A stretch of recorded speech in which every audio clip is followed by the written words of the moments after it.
There are 4 or 5 formats being done real well in this market, but they're also being done to death, and that the gaps between these formats are not being filled by anybody. Nobody seems willing to take a chance at playing different songs and say that the 5 that we always see advertised on local TV spots. You know, you hear it all the time: Streisand, Manilow, Diamond, Lionel Richie. You know, he almost slipped my mind. It's just, I think, a lack of courage and imagination, and not necessarily on the part of these 3 fine broadcasters here, but those who have the choice of either imitating what they're doing or finding something new to do.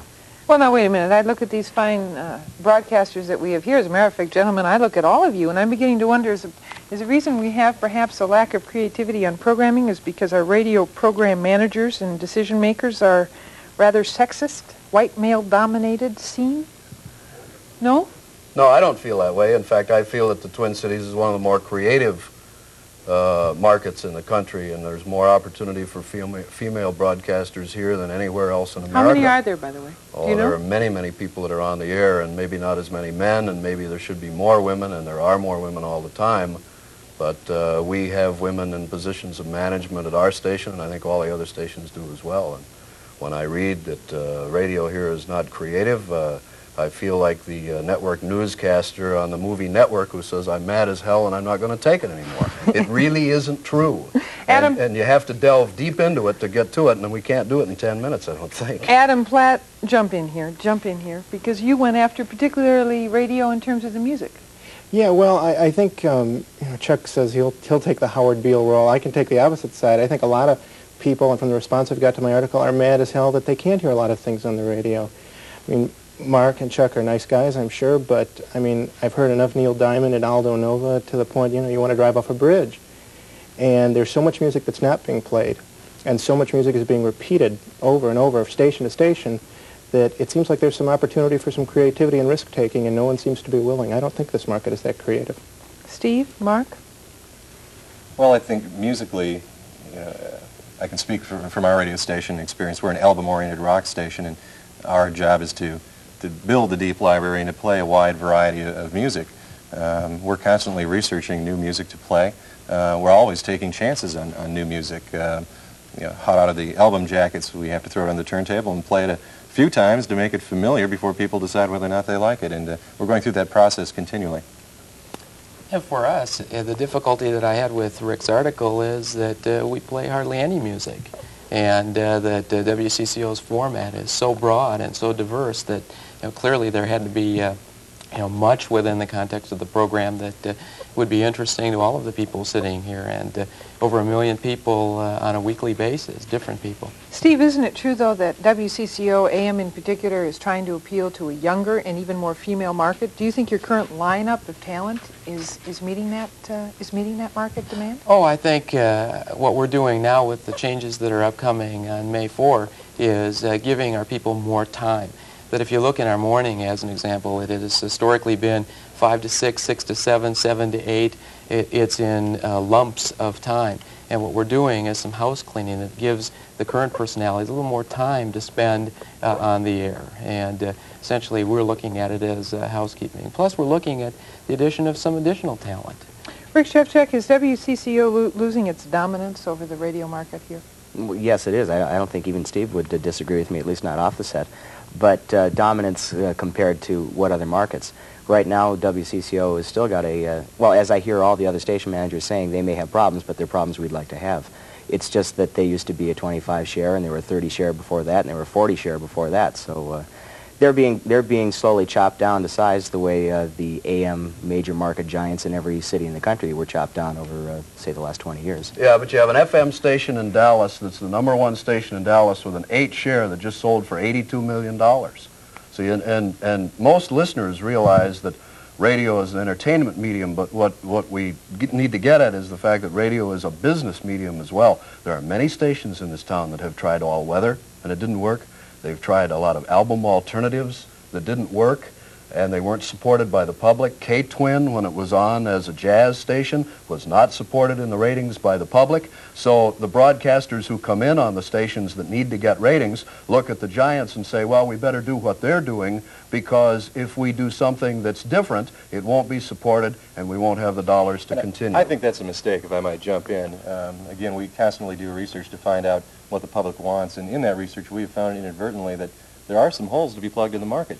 Urban Contemporary is an excellent example.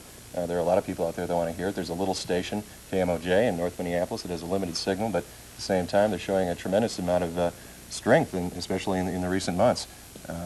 I agree. There are a lot of little stations that are trying to emulate the stations with the larger ratings as opposed to carving out their own niche in the market.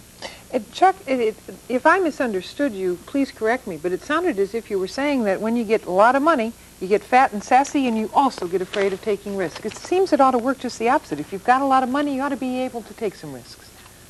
You know, I think you have to go by what your success dictates. And if you are successful in a CCO format or a KS95 format, I don't think you do a lot of changing and disappoint 1 million people a week. And I think it's up to the other stations who are trying to scratch out their niche in the market to take the chances, and a lot of them have, and a lot of them have failed. Adam Platt, does that mean that Minnesotans, and particularly in the Twin Cities, are just plain boring people and want to listen to boring music in your eyes or ears? No, I don't think we're a bunch of dolts, but I think you have to look at the fact that people only know about types of music and types of radio if they can experience it. And if you go to Chicago, or you go to Boston, or you go to a host of other cities in the United States, mainly with music, you hear a whole range of formats and music and even air talent and creativity and innovation that you don't hear up here. And I think people just don't know how good it is. You've got a whole lot of people who don't listen to radio in the Twin Cities anymore, and nobody knows they exist. No, I disagree. And I've worked in Boston, Chicago, Atlanta, Philadelphia, Cleveland over the last 15 years, and this debate goes on in every market.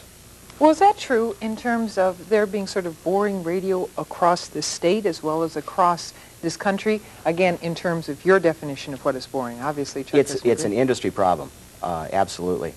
It's not something that we stumbled across here in the Twin Cities, that we're some sort of isolated problem.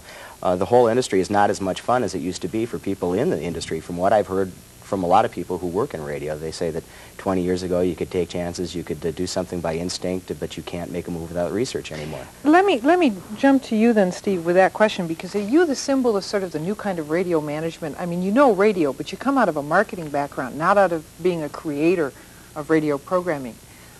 Is that what's taking over now? Well, I think you look back at the history of WCCO Radio, and Larry Hague Sr., one of the early general managers, was really one of the brilliant marketers. What he did is he traveled the state and he talked to people, and he knew what people were doing and feeling and thinking, and then came back, and WCCO was essentially a mirror of the interests of the community. That's why it was so successful.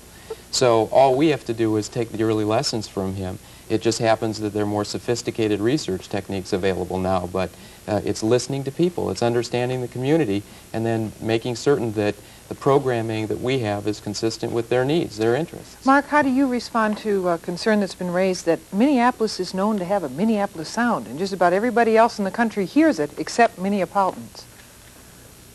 Prince et al.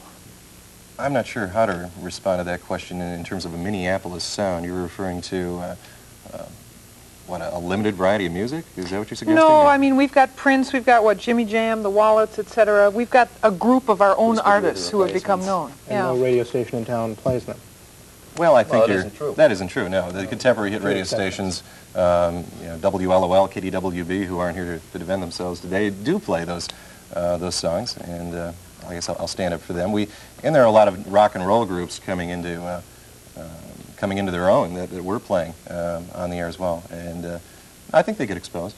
But in '65, a group could record a 45 in the Twin Cities, get it on WDGY in a couple of weeks, and it would go to the top of the charts. I mean, there was local support for local music. Well, I think, you know, nationally the music industry has exploded. I mean, there are many, many more options now nationally to choose from.